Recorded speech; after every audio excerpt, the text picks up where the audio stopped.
Halo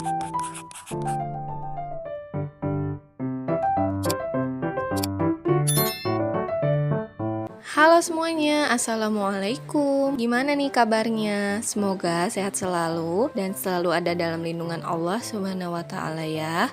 Amin ya Robbal 'Alamin. Seperti biasa, memasuki awal bulan, aku mau membuat rencana keuangan selama 1 bulan ya teman-teman. Untuk link produk seperti binder, brush pen, dan lain-lainnya, alat-alat tulis yang aku pakai di video ini, insya Allah aku simpan linknya di description box ya. Kita mulai dengan evaluasi budget bulan Desember. Di sini ada beberapa sisa yang aku bulatkan nominalnya. Yang pertama ada sisa belanja bulanan, belanja mingguan, keperluan anak, kemudian galon, lalu ada juga nih yang minus yaitu eating out dan fun. Karena memang akhir bulan itu, mana lagi akhir tahun, memang banyak banget yang dimau yang gak diduga. Jadi untuk sisa nominalnya itu sebesar Rp90.000 untuk pembulatannya. Sisa dari budget bulan kemarin mau aku gabung dengan sisa budget yang sebelumnya dan mau aku pakai untuk isi sinking fund, kurban, dan Idul Fitri tahun 2023 ini. Masing-masing nominalnya Rp100.000, itu pun sudah ditambah dengan sebagian anggaran untuk sinking fund di bulan ini. Alhamdulillah kita sudah memasuki tahun baru 2023 ya teman-teman.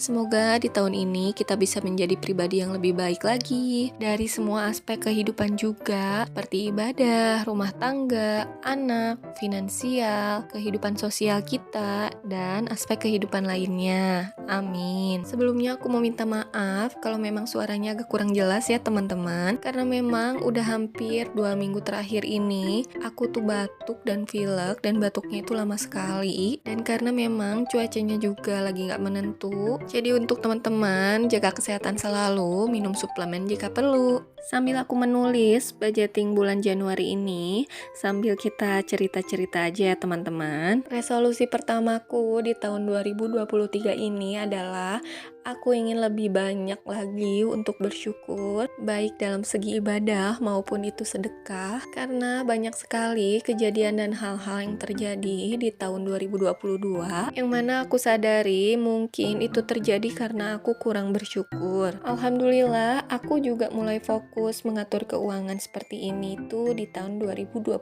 ya teman-teman. Selain itu, atas izin Allah, di tahun 2022, kondisi finansial aku dan suami berangsur membaik setelah 2 tahun terakhir terdampak oleh pandemi, dan suamiku itu mendapat pekerjaan baru yang lokasinya lebih dekat dan satu kota juga. Jadi kami masih mudah untuk silaturahmi dengan keluarga besar dan orang tua kami. Di tahun 2022 itu juga aku mulai belajar untuk mengatur keuangan dengan benar dan mencari panduan atau metode yang aku rasa akan cocok dengan aku untuk menata target dan rencana masa depan juga menjadi lebih jelas. Di tahun yang sama, aku juga belajar untuk lebih berani memulai sesuatu. Karena ternyata nih, setelah aku kenali diriku lebih dalam, aku itu tipe orang yang tanpa sadar selalu memfokuskan resiko terlebih dahulu dalam memulai sesuatu. Jadinya, seringkali aku terhambat atau maju mundur, bahkan tertunda karena hal tersebut. Misalnya, aku memulai untuk ingin lebih berdaya sekaligus berkarya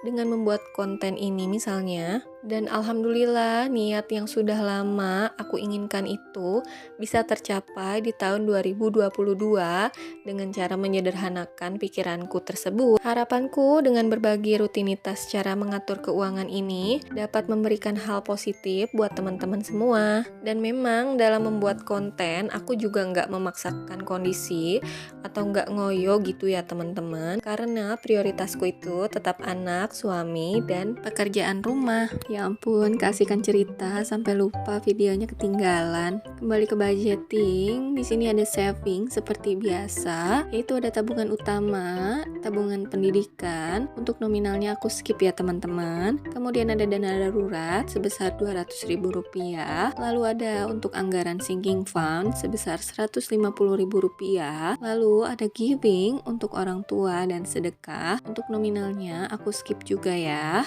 Sebenarnya rencananya itu aku mau pakai buku baru untuk budgeting di tahun ini, tapi bukunya baru aku pesen jadi belum datang. Insya Allah di video berikutnya aku akan pakai buku yang baru untuk budgeting 1 tahun ini. Untuk kategori yang aku buat itu sebenarnya masih sama dengan yang sebelum-sebelumnya, hanya saja ada perbedaan atau perubahan nominal yang aku sesuaikan dengan kondisi saat ini. Dan di sini juga ada sedikit perubahan untuk kolom aktual tuh. Nanti untuk evaluasi di akhir bulannya aku akan taruh jumlah anggaran yang terpakai. Kalau sebelumnya aku taruh di situ sisa anggaran, nah nanti akan aku isi dengan jumlah nominal anggaran yang habis terpakai. Salah satu resolusi lainnya di tahun 2023 ini yaitu aku ingin mulai merealisasikan apa yang sudah aku rencanakan dari jauh-jauh hari dan dari waktu yang cukup lama, yaitu memulai small business dari hal yang memang aku sukai. Mohon dukungannya teman-teman dan tolong nantikan hal tersebut untuk kedepannya. Untuk living, kategori yang pertama yaitu belanja bulanan sebesar Rp400.000, kemudian belanja mingguan sebesar Rp750.000,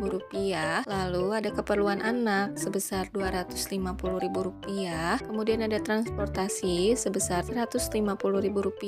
Transportasi ini di luar dari biaya transportasi kendaraan suamiku ya teman-teman. Pegangan suamiku itu ada dari uang makan dan penghasilan tambahan ya teman-teman. Jadi ini sudah di luar dari biaya pegangan suami. Lanjut lagi ada BPJS sebesar Rp300.000, kemudian ada PLN sebesar Rp100.000, lalu ada biaya galon sebesar Rp60.000, kemudian ada pulsa dan kuota sebesar Rp100.000, lalu ada eating out sebesar Rp400.000, kemudian ada fund sebesar Rp250.000, dan yang terakhir ada dana cadangan sebesar Rp200.000. Untuk pulsa dan kuota, kebetulan di rumah orang tuaku memang sudah terpasang wifi ya teman-teman. Jadi totalnya untuk living adalah sebesar Rp2.960.000. Alhamdulillah. Di bulan ini aku akan belajar untuk mencoba lebih konsisten memasak di rumah, karena jujur memang terasa sekali perbedaannya jika memasak di rumah dengan beli di luar ya teman-teman. Mana lagi semua biaya itu serba naik, jadi bakalan lebih higienis, bersih, aman di kantong untuk masak sendiri. Tiap manusia pasti pernah mengalami yang namanya ujian ya teman-teman. Bahkan di sekolah pun kita dituntut untuk menyelesaikan ujian ya teman-teman. Nah, ujian terberat itu ternyata bukan hanya ujian dalam kesulitan, tetapi dalam kesenangan pun atau kemudahan di situ ada ujiannya ya teman-teman. Jika kita dihadapkan dengan ujian kesulitan atau kesusahan, kita bisa dengan sadar berserah, meminta petunjuk dan pertolongannya, dan bahkan kita bisa lebih merasa dekat kepadanya. Lain halnya kalau dihadapi dengan ujian kesenangan, karena terlalu terfokus dengan kesenangan tersebut, kita seringkali lupa oleh siapa kita diberikan kesenangan tersebut ya teman-teman. Bahkan dulu ketika aku masih bekerja, di saat jam sibuk pun aku pernah merasa